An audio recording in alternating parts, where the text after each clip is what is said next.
Okay, good. So we have 15 minutes left.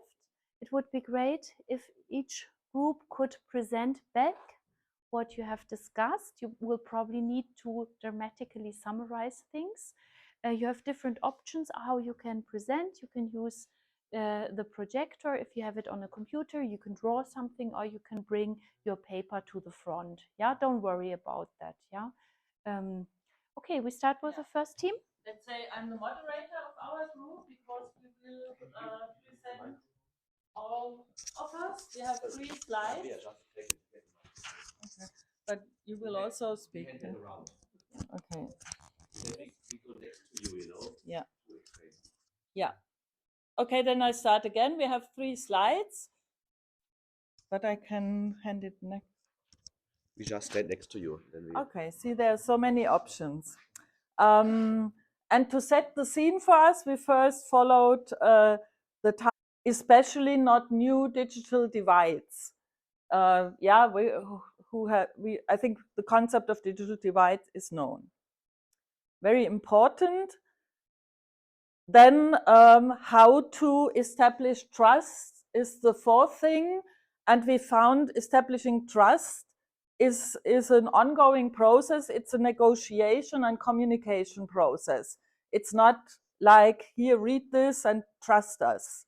Therefore, this method or approach has to be designed and practiced to become part of solution design, to develop such a negotiation process that effectively establishes trust. Next principle, when we design solutions, don't go for this idea of full automation, but put augmenting the human factor first. Yeah, don't X out the decision maker. This should be the first thinking and not full automation. And this is especially important in the innovation process itself, should become part of an innovation method, like design thinking include, and also when we create educational material. And I like this phrasing, if we build so much on data that we feed artificial intelligence and machine learning with, the outcome may become like incestual reproduction. Second and last slide is education, how we develop the young ones is kind of the beginning, how we become humans, and therefore also we should care a lot about education and what is the essence of being human. This is first principle in education. So like learning with all senses and not what is machine-like in us. Also very interesting, let us not forget about the success of digital games, because digital games, they are popular, and we can use this digital technology to create awareness of the system dynamics behind digital products, which might not be aware to everybody, like what are the driving forces behind these digital entrepreneurs, or how do digital solutions work systemically, not only how they make our lives easier. This is like what we nowadays call media competence a little bit. Then a principle, it is a fact that the rules of the digital economy create the winner takes it all, and we have to redesign this driving force so that it creates value for more than just this one winner. And I'd say the last one we managed to put into a sentence phrase is, innovation, there should be an kind of an ethical judgment. What is quality? Not just things are disruptive or innovative, but what is the impact or the outcome? And let's define what we consider quality, in the sense of us as human beings. And so we had this, we saw it on your slides, from insight to impact. So we would create from insight to quality impact. That's about what we got up with.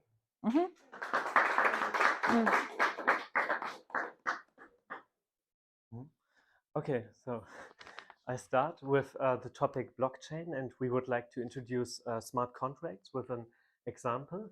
So imagine this is me, and I would like to buy a house that looks like this. And here's the seller of the house. So I never bought a house, but it's quite complicated, the procedure behind it. Like, we have many stakeholders in between. So it's not like this, but it's like this, the selling process. So here I have guys like, this one works for an assurance company. This here is city administration. We have a lawyer. We have a notary. We have banks in between. So there are many people involved in the buying process, and it will take weeks or even months until the selling process is completed. And what smart contracts allow us is to delete this station or these stations, and to just put the trust into the technology, the blockchain and smart contract technology. So I would go this way directly. And the problem, if you would imagine I'm a startup and I have a good solution for blockchain and smart contracts, is what I'm actually telling is that I could fire those people here. They are not necessary anymore. They will be replaced by a technology. But in reality, this is not true. Like, a good example is the ebook reader. When I started my bachelor thesis in 2013 about the ebook reader, like in many interviews, the people told me the real books, the printed books, will be replaced. They won't exist anymore in 10 years. But what we can see, like 10% of the people use ebook readers, and the rest use printed books. So it's a supplement. And so those people, in reality, they won't be replaced. Innovation does not replace anything entirely. Usually, the technology serves as a supplement. So the area of tasks, the area of responsibility of those people will change. So if I'm a clever startup guy, I don't try to attack those. I don't try to replace them. I try to integrate them into my system. And this is called participatory design, if I choose to involve stakeholders. So I have this technology here, smart contracts, and then I try to find out who are the stakeholders. And the first level stakeholders, this would be me. I want to buy, he wants to sell. So those are the first level stakeholders. Then second level would be city administration, lawyers, and so on, the banks. And the third level would be, there's also a third level. So I set the priorities, and if I start to design my product, my service, the best solution would be, especially at the beginning in the design process, to sit in a round table and start a discussion with them and involve them in the requirements engineering process. So they don't have to like fight against me, but they are integrated. Yeah, and that's what we found out in this short discussion. Yeah, and very good example. Yeah, thank you. And maybe you would like to supplement some. So it's my pleasure to. We were the open group, right? Other future technologies. So if I forget something, just please add. So we came up not with particular technologies, but basically characteristics what we would like to have with regard to these future technologies. This was, of course, they need to be rewarding and affordable. So because people tend to buy the cheapest version, so they need to be affordable for everyone. Also for the companies, they tend to take the easiest way, so they need to be convenient, more convenient than the unsustainable technology.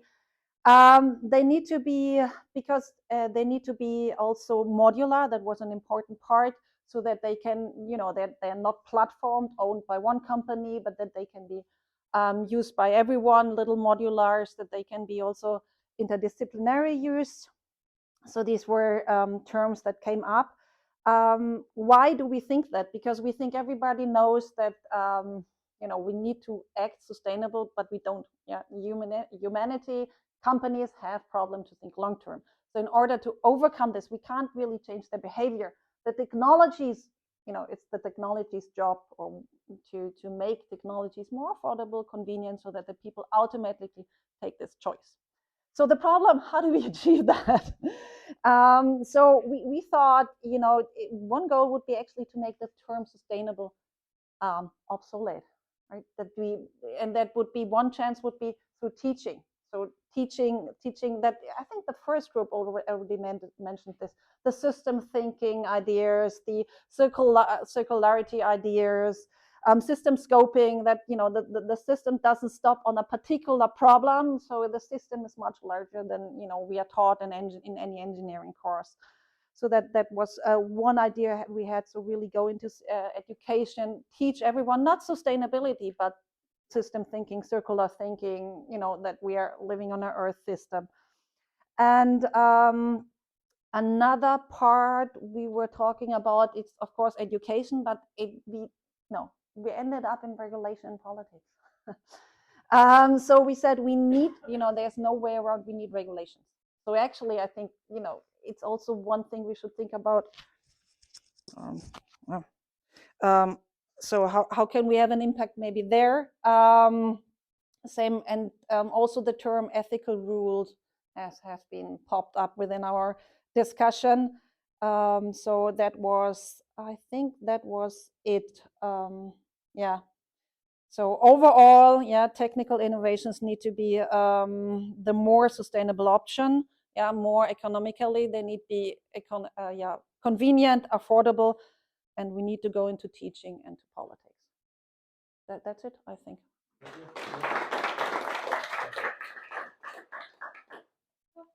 So our group basically discussed artificial intelligence. Yes, our group discussed artificial intelligence. And first we made our thought about what is actually artificial intelligence. And we came up with the definition that artificial intelligence captures human intelligence and represents them by algorithm. There are plenty of opportunities with artificial intelligence. We can aggregate heaps of data. We can make advanced decision making. However, there are also challenges involved. For example, there might be the misuse of artificial intelligence. We had, for example, this problems with teaching and learning. So also there needs to be an adaptation on the technology, how we can actually use it. Furthermore, another challenge we have that often different domains, they can't keep up with the innovation. Often the technology and artificial intelligence just progresses so fast, and fairly often in certain areas, in our area, for example, in cybersecurity, we're fairly often behind. So it's very difficult to catch up with that. And therefore, we also want to specify what are the characteristics and how are we imagine artificial intelligence to behave. We think artificial intelligence should be benevolent, it should be fair, it should ensure accountability, and we have to set up an ethical framework because right now we can't punish AI and there is no responsibility. So AI can make the decisions, whatever it prefers or suggests, without basically dealing with the responsibilities. And we think that those characteristics are crucial to ensure a sustainable AI. Can I take over? Yeah, sure. Okay. Also in terms of usage of artificial intelligence, I think, or we think for the future, we have to set clear boundaries, and as well we have to educate people on how they can utilize artificial intelligence to make their everyday life easier. I mean, we see already now we have plenty of technologies such as large language models, we have image classification, image generation, we have early stages of autonomous driving. And the question comes, how can we teach us humans to use these technologies to make our life easier? On top of this, we have some evolutionary requirements, such as that trust requires time. If there's a new technology, such as autonomous driving, it's not that like I would jump in an autonomous car and say, drive me anywhere and I will do nothing, right? So we humans are skeptical with these technologies. And so it will take time for us to build a trust in these new technologies, to use them in the future to make our life easier. Then there are also social norms and ethical considerations that have to be established, and particular safety boundaries have to be defined. Particular for the outlook for the future of artificial intelligence, humanity will have to find a new avenue to relocate the benefits fairly with the key question, because we see already a clear separation between poor and rich countries in the world. So what we see at the moment, artificial intelligence, or particularly to develop artificial intelligence, you need a lot of resources such as money and data. So rich countries will have a high benefit compared to poor countries. So the separation between rich and poor will increase even more in the future. So particular in terms of sustainable transformation in regards to artificial intelligence, we have to make sure we do actually the opposite. How can we actually integrate the poor countries in this process and to actually close the gap rather than like to extend the gap? Thank you.